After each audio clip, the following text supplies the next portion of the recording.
everyone, aloha. It's great to see everybody today. So this is how we have often thought about the relationship between environmentalists and big business. And it's not totally unfair. Environmental groups play an important role in policing or monitoring pollution, regulation, making sure that things don't affect our economy too much. But when it comes to climate change, we are in a new era. I will argue we are in a new era. An era where business is taking action because it's in their self-interest, not just because of reputational risk from not acting, although that's true for some people.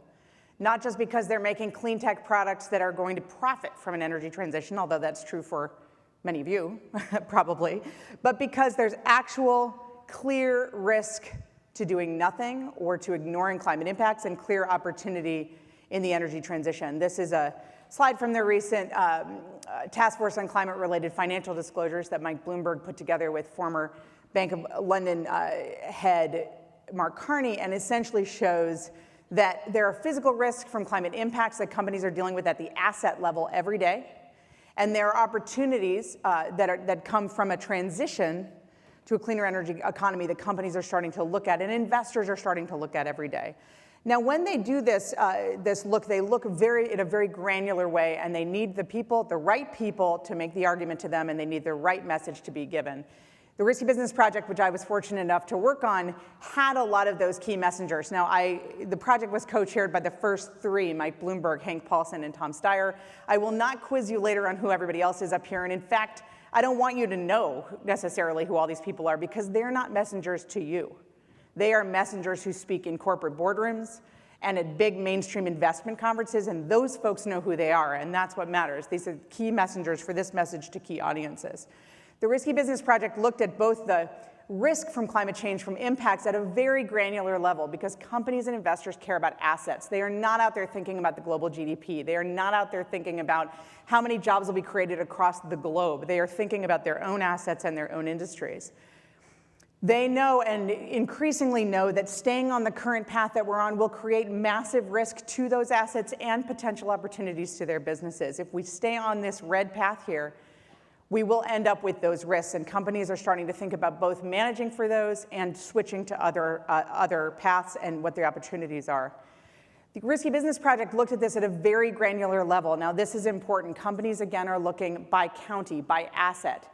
They're looking at where they have place-based assets like manufacturing firms, where they have suppliers, and where they are active in local communities. And they need to know that at a very granular scale. This is someone born at the time the report was written, 2013, through their life. You see what happens with extreme heat over the United States. We're seeing that today. This has an impact on business. Today, there was news about Phoenix canceling flights because it was so hot in Phoenix that the air quality made flying out ineffective, inefficient. Their runways aren't long enough. That is happening. People are doing construction at night because it's 117 degrees in Las Vegas this week. These things are affecting business today. We also know sea level rise affects business. This is Honolulu. Here's where we are right now. This is the airport, key to this tourism industry in this state, for which tourism is 20% of the economy. Here it is under 2 degrees Celsius warming, and here it is under 4 degrees Celsius warming. Goodbye, airport.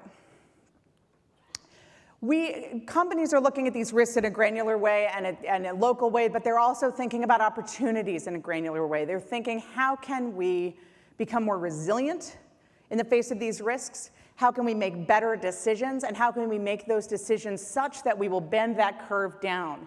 Not just becoming more resilient, but becoming lower carbon, decarbonizing. And this is my boss, Hank Paulson, talking about how we don't need an energy miracle to get to that point. There's essentially three pillars of decarbonizing our economy: switching to electric sources, decarbonization of electricity, and energy efficiency.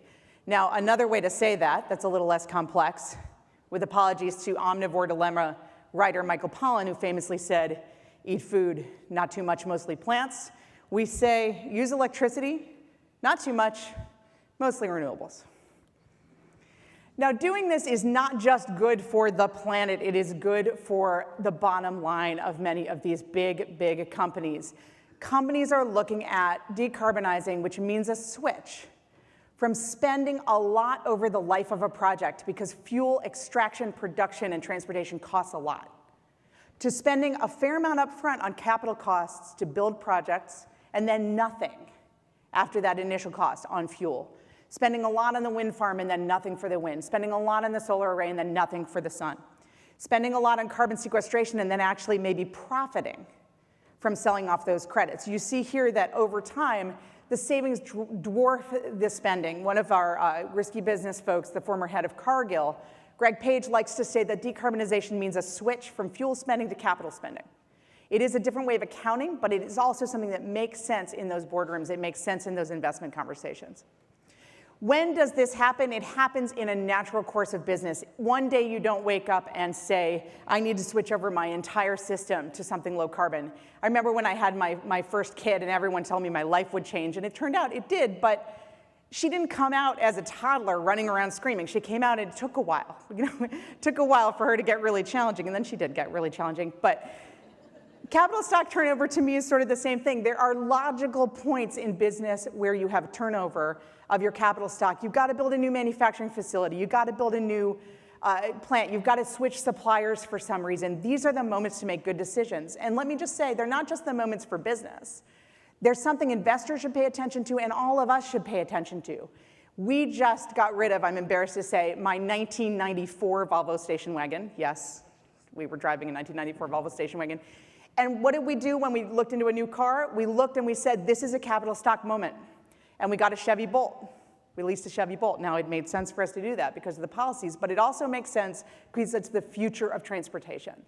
And that's what we're looking for here. Businesses have these key moments every day, consumers every day, investors every day, to make the decisions that will both be more resilient and be lower carbon. This is a naturally occurring phenomenon if it gets incorporated into operations. There are challenges, of course, to business and investors in starting to move in this direction. This is the president telling us how much carbon emissions would be actually reduced under our Paris commitment. You may remember this moment. There are political challenges, but there are also bigger market opportunities. This is a map of where in the world carbon pricing is being put in place. China, where I do an enormous amount of work, is putting a price on carbon through a cap and trade system based on the California system this year. I am here to tell you it is true that they're doing that. It is a real commitment.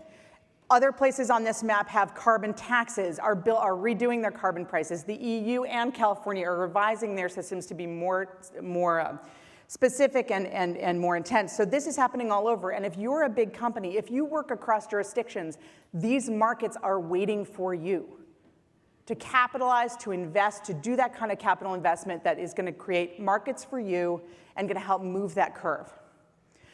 The market also is acting to replace some technologies with others. This is a great recent report from Rhodium Group on coal and the fact that natural gas is the main driver of coal share going down. Yes, renewables was a piece of it, I think 17%. Yes, litigation was a piece of it, much lower than you'd think. Natural gas was the big driver. The market is moving. So despite the political challenges, the market internationally is opening. The market in the US is moving. This is a time for opportunity.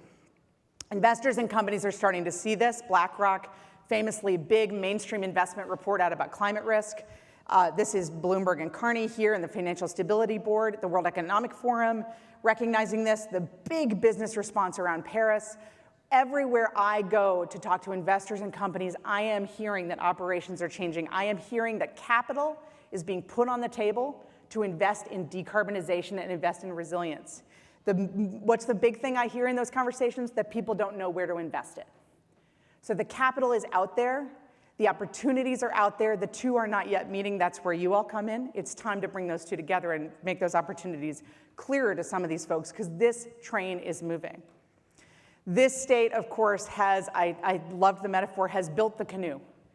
This state has shown leadership on the policy side that we can all take a page from. Ultimately, this cannot just be a business response. It has to be a consistent policy framework globally and locally, and Hawaii really leads the way on making that happen. And I love this just because it says Hawaii is the best state, just in case we didn't know.